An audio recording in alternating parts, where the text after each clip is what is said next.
Once upon a time, in a bustling town where everyone had their own story, there lived a young woman named Fatima.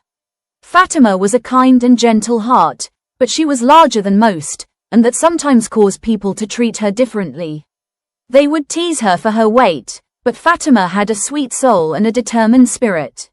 Years later, she knew she had more to give than her appearance, and that was what kept her going. Every day, she'd wake up with a smile, ready to sell her bananas to fund her education. She dreamed of a better life, and she knew education was the key to unlocking that dream. One day, as she was carrying her basket of bananas, she came across a madman on the street. People were bullying him, taunting him without any care. The madman was in pain, unhappy, and Fatima's heart immediately went out to him. Without a second thought, she took a banana from her basket and offered it to him. The madman ate the banana, and for the first time, he smiled. It was a small smile, but it was a genuine one, and it filled Fatima with a sense of warmth.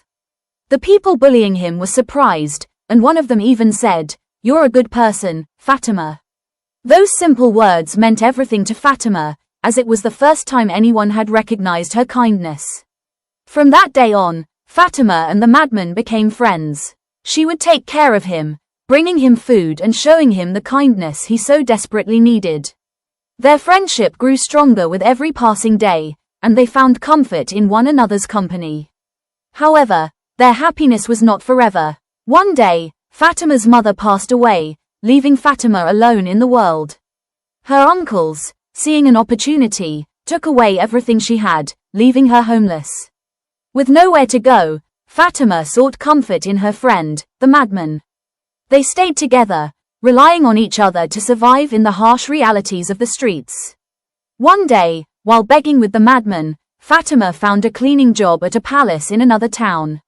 Little did she know, this palace was the madman's home, and his father was a king.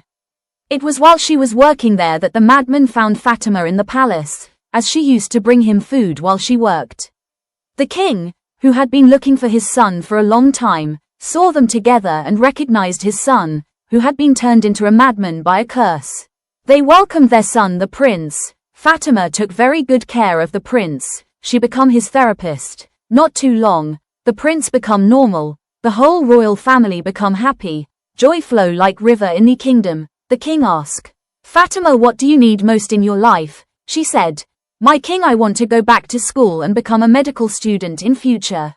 The king sponsored her through her medical science. Years later she graduate. She become part of the royal family. Fatima and prince become best lovers. They get married and live happily. Please subscribe, comment, like and share.